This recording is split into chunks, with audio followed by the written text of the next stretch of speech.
Bueno, entonces vamos a concluir con esta reflexión sobre los dones de la consagración a la Virgen María. Y voy a comenzar con una lectura de la palabra donde el Espíritu Santo nos quiera llevar.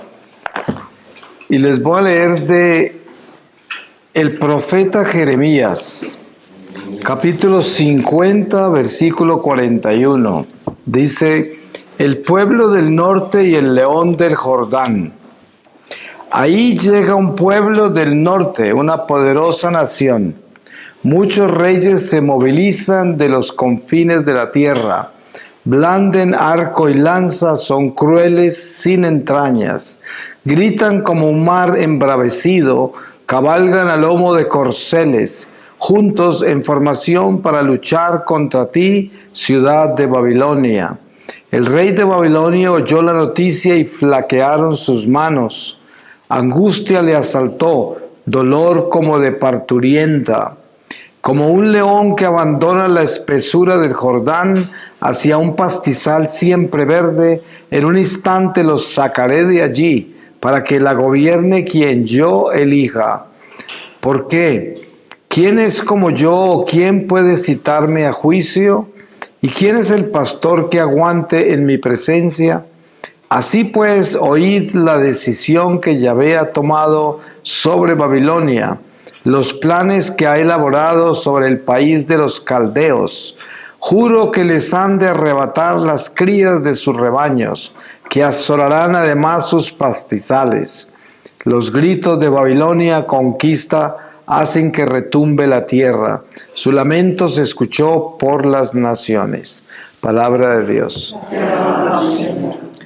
Pues entendemos todos nosotros que la Iglesia, por tradición de muchos años, ha consagrado nuestra vida a ella, a la Virgen.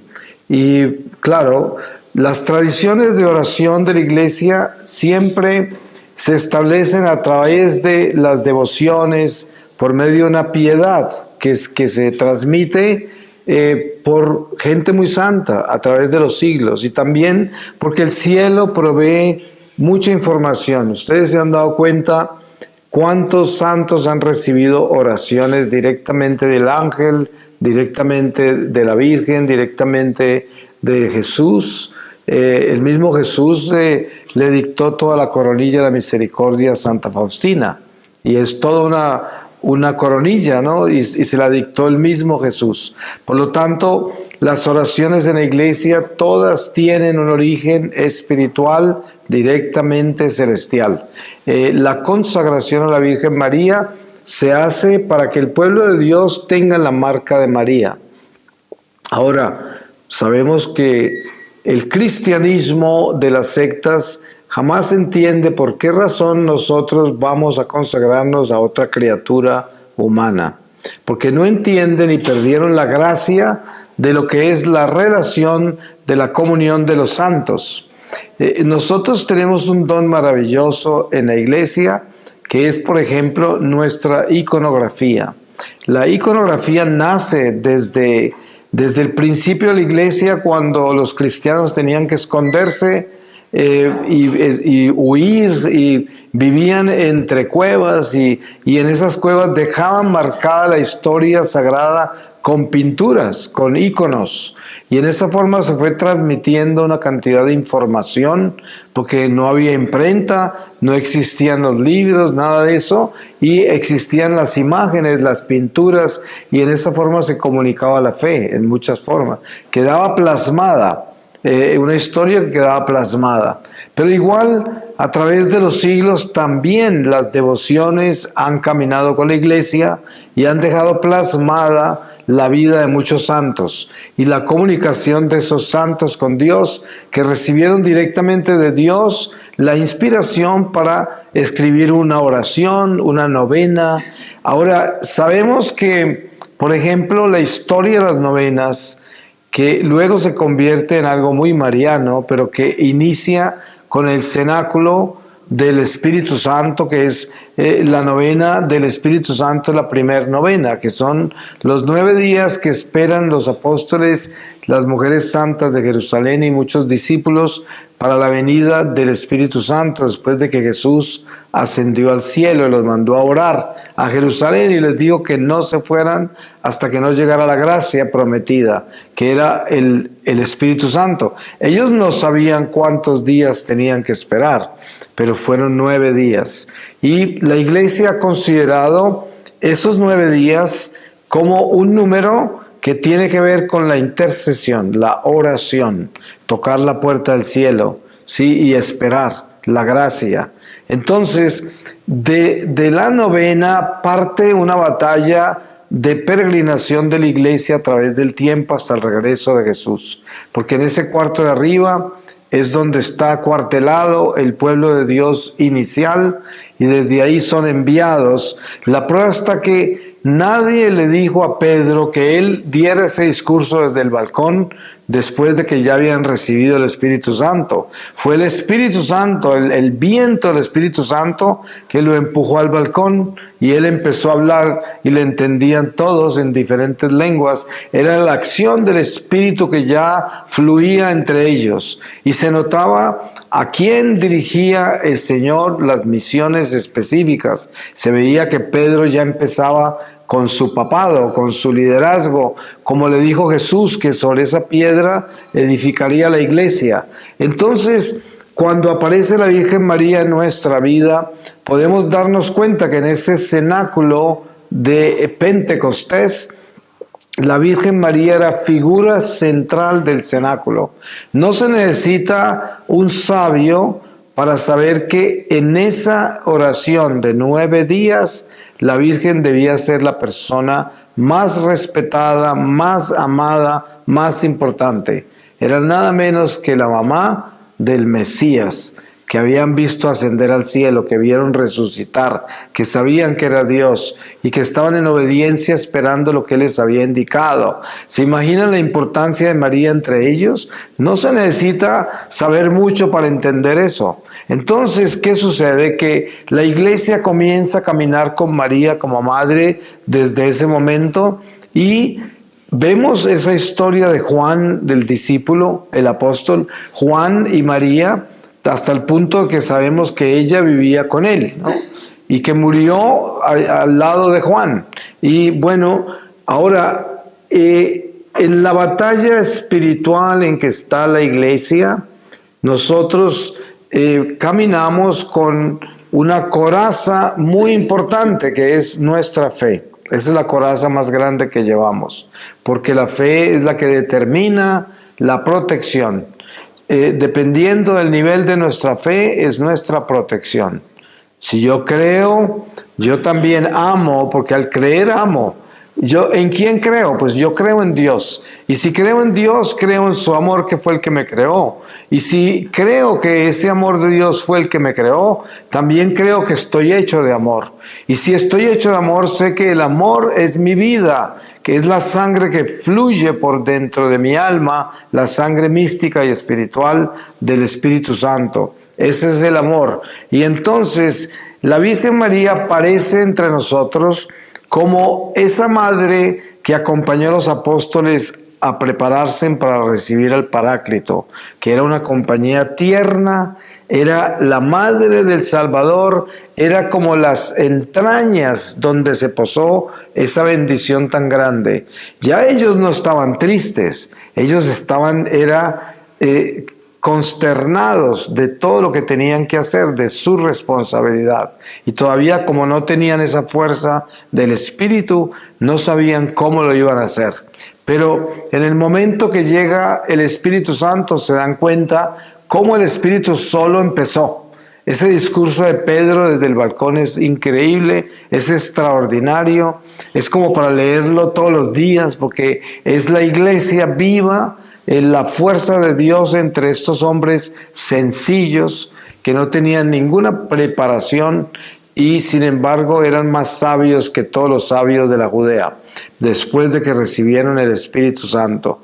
Entonces la Virgen aparece en el centro de ese cenáculo.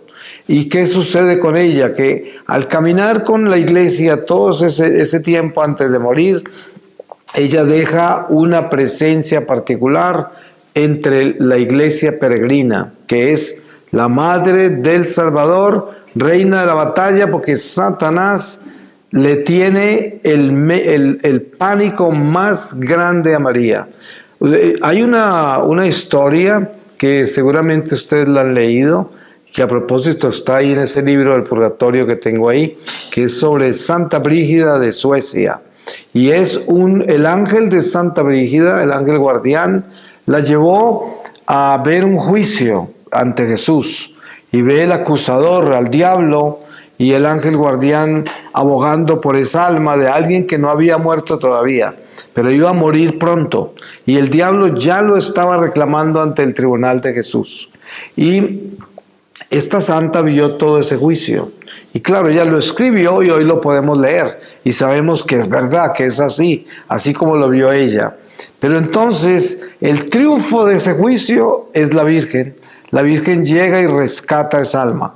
Y cuando ella llega, tiemblan los demonios. Ahí termina toda la bulla que estaban haciendo, porque estaban en un escándalo y estaban en unas súplicas y en unos lamentos falsos, porque es el mal, ¿no? El mal. Sin embargo, aparece la Virgen y todo termina. Y ella reclama esa alma, Jesús se la da, no se condena, pero queda en el purgatorio, pero no se condenó. Y lo que entendemos entonces con esto es que en la vida nuestra de oración, la Virgen María se convierte en un apoyo muy grande para defender nuestra oración, porque las oraciones necesitan vigilancia. Vigilancia en este sentido. Tenemos un ángel guardián y el ángel se encarga de abrir camino para nosotros. Por eso se dice que el ángel va delante de nosotros allanando el camino. Cuando somos fieles, cuando no somos fieles, el ángel va atrás, triste y silencioso, porque nosotros lo hemos rechazado, porque hemos rechazado a Dios. Sin embargo, Él está responsable de llevarnos ante el Señor el día de la muerte y nos acompaña a cada paso de nuestra vida. Sin embargo, cuando somos fieles, el ángel va adelante y Él allana el camino, pero el camino espiritual, por medio de la vida terrenal, porque la vida terrenal es como una plataforma desde donde se lanza el cohete del alma al espacio de Dios. Esa es la vida terrenal. Para que ese cohete tenga la suficiente combustión, para que se pueda elevar lo suficiente y entrar al espacio de Dios, ese combustible que le da esa combustión al alma, para elevarse al final de esta vida hasta el cielo, ese combustible se llama el amor. Necesitamos llenar el alma de amor para que al final se pueda elevar, disparar ese cohete para entrar al espacio de Dios. Entonces el ángel cuida de eso.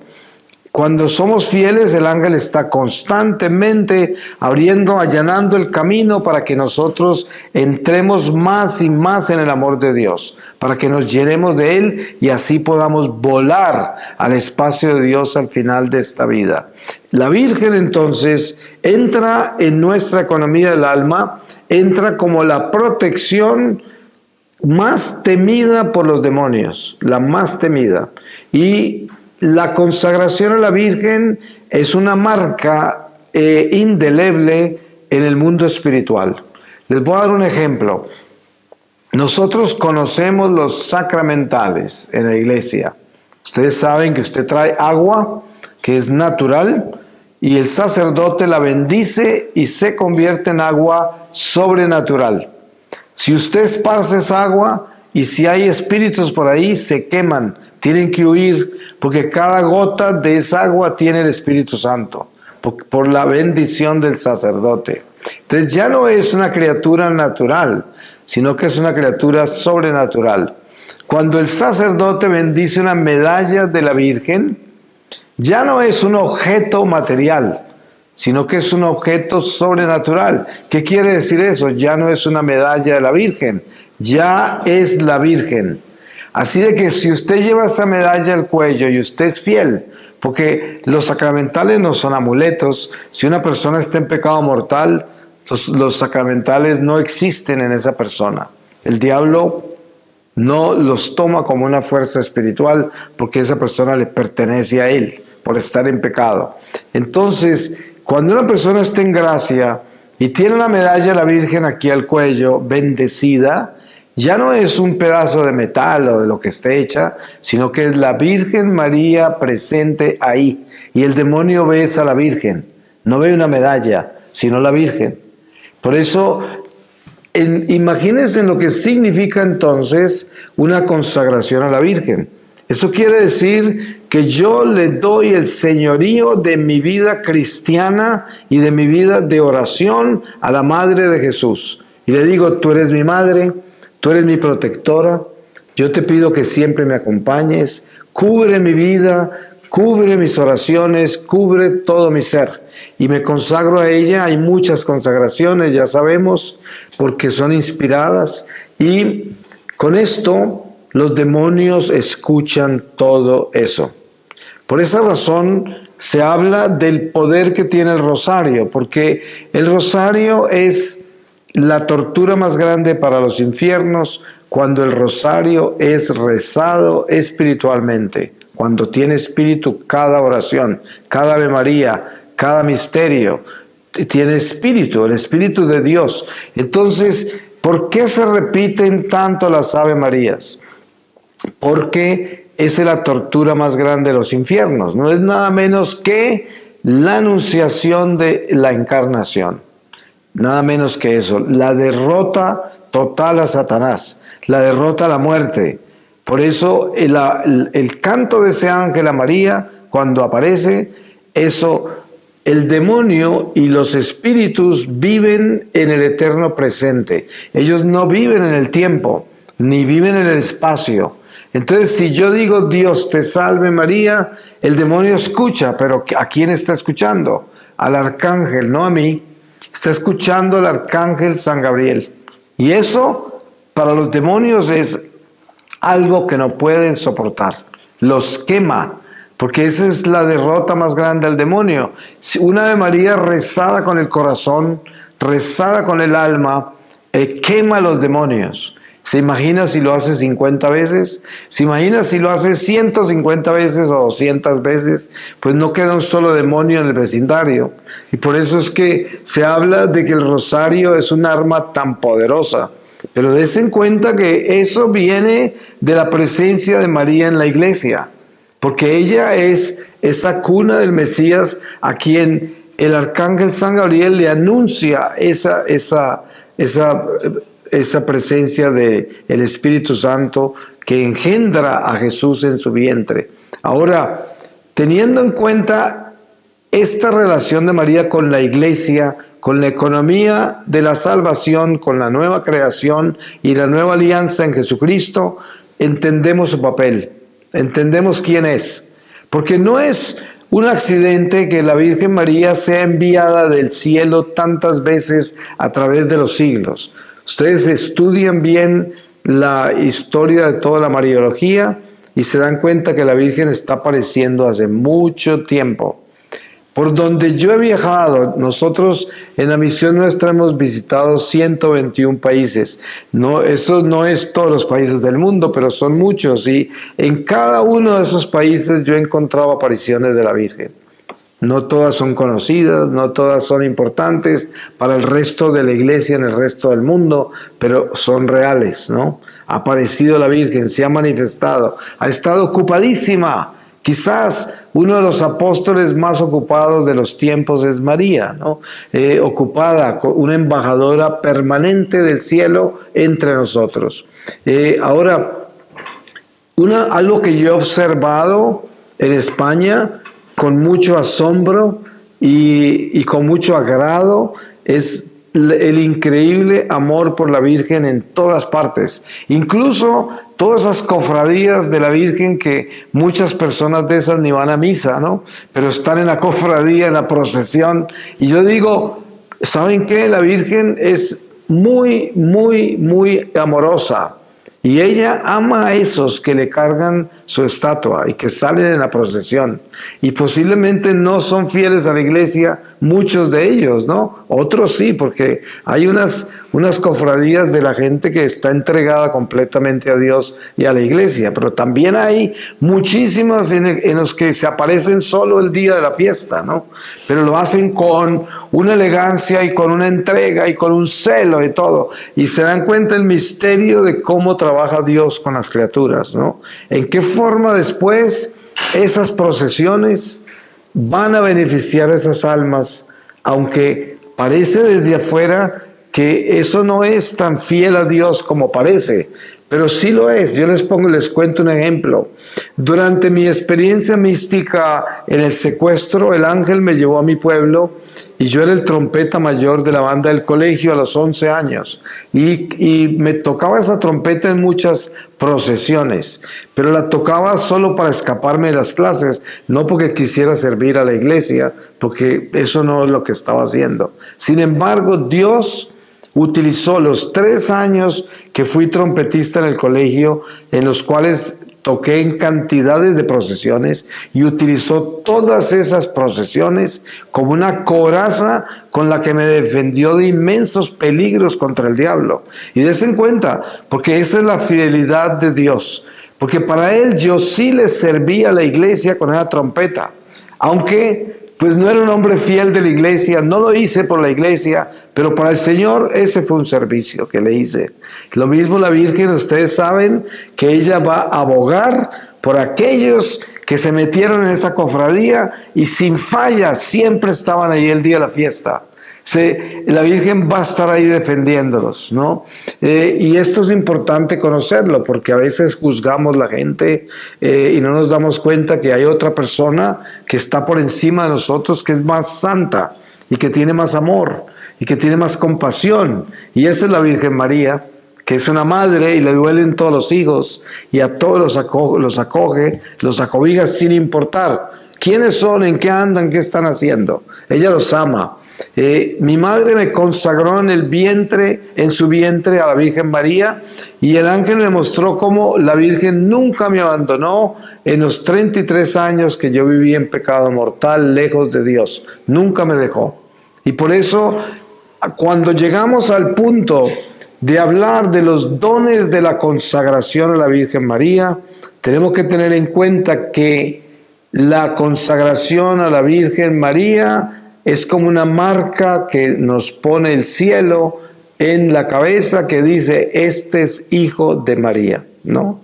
Lo que quiere decir que para la batalla terrenal, eso es muy delicado para las tinieblas, porque si ese hijo es fiel a Dios, el diablo está en problemas si se atreve a tocarle un pelo a ese hijo de la Virgen, ¿no?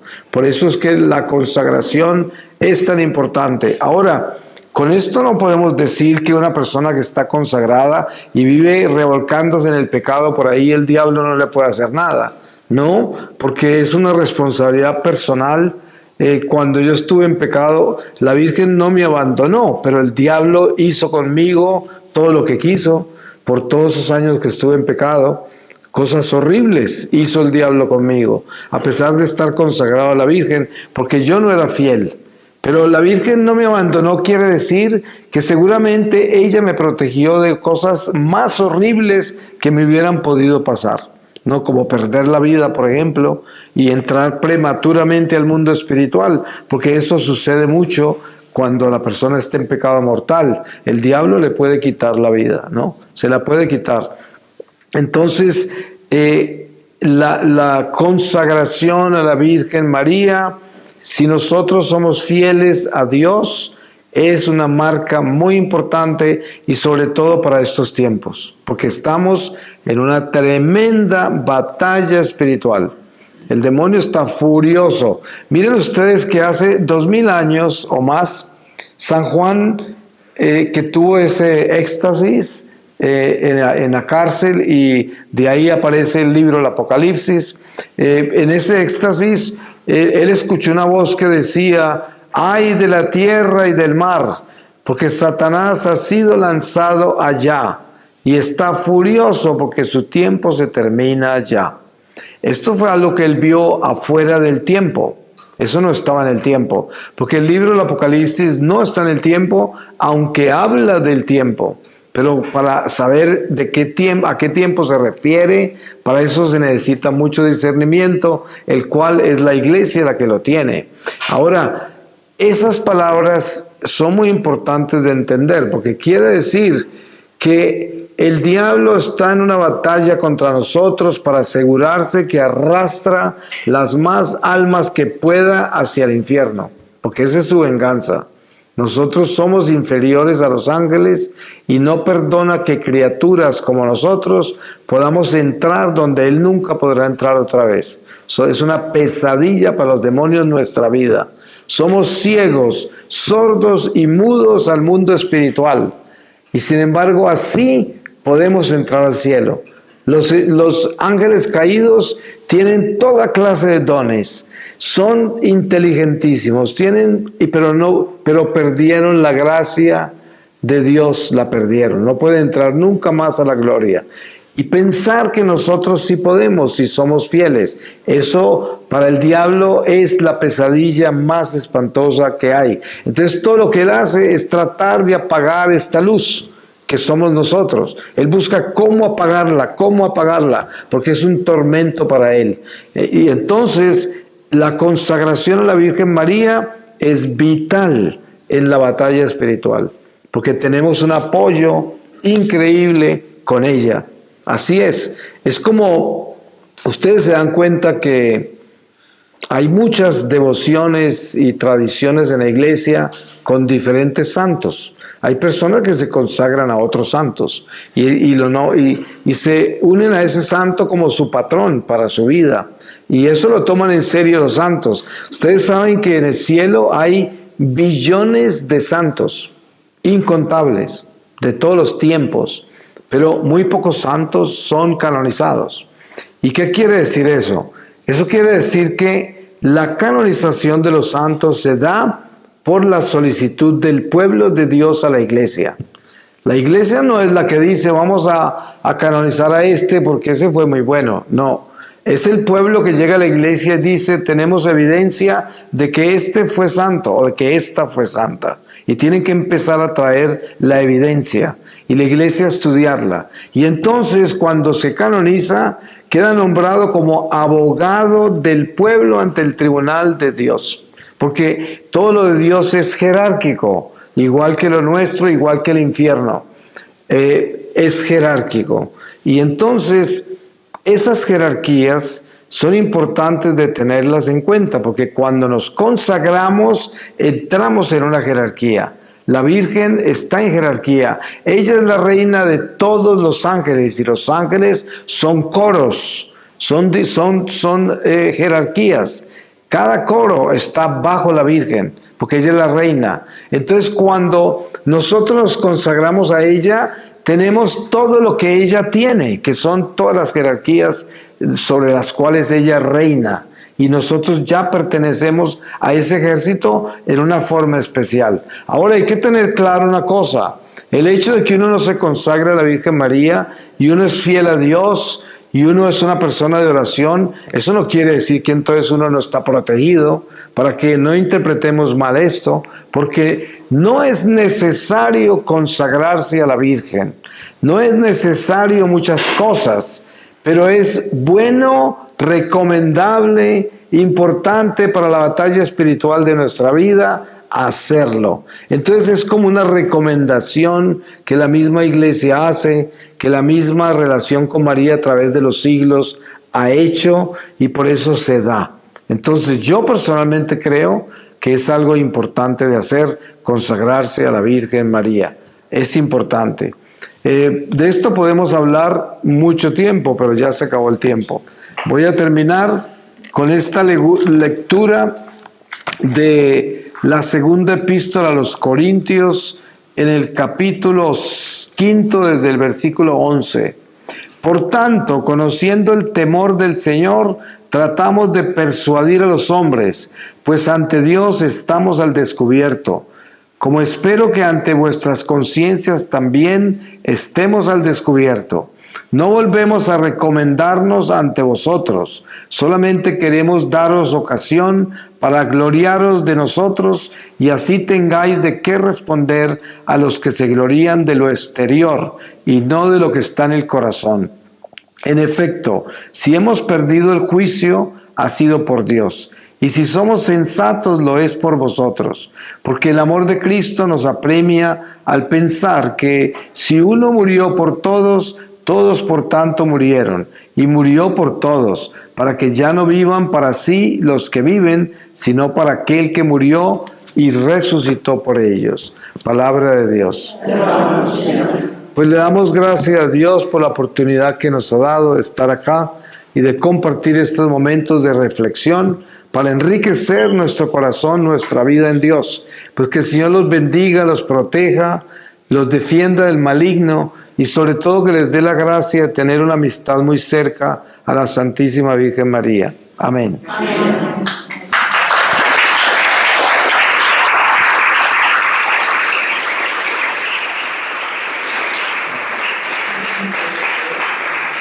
Pues muchas gracias, don Marino, por venir con nosotros una vez más aquí en la adoración nocturna antes. Y bueno, pues muchas gracias a todos.